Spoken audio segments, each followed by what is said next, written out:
City because the office of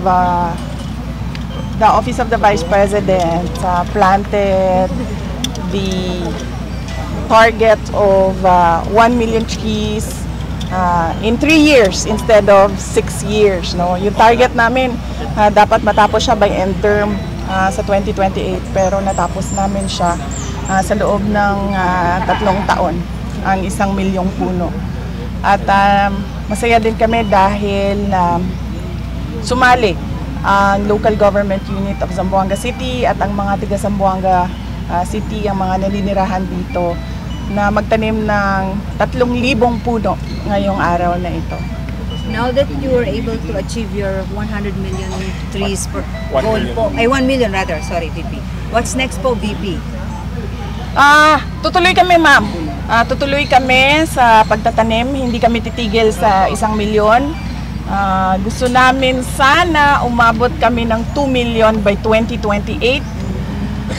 It is a dream, but anything na lampas 1 milyon, masaya na kami dahil ang target talaga namin na regalo para sa Pilipinas mula sa Office of the Vice President sa loob ng 6 na taon is 1 milyon. Pero dito ngayong umaga nagsimula ang pangarap namin para sa 2 milyong puno para sa Pilipinas. Ma'am, proceed na kami sa other matters. Ma'am, ang ICC po ay disqualify na po si Chief Prosecutor Militan.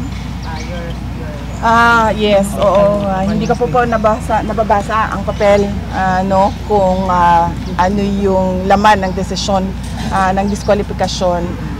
Pero ang pagkakaalam ko po ay meron talaga siyang conflict of interest dahil meron siyang mga representasyon noon sa mga alleged or supposed witnesses.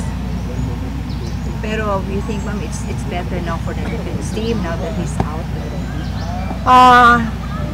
Sa prosecution naman kasi hindi mahalaga kung sino yung prosecutor kasi pareho lang din naman talaga yung gagawin nila na pag-iimbestiga, pareho lang din yung gagawin nila na case build up, no?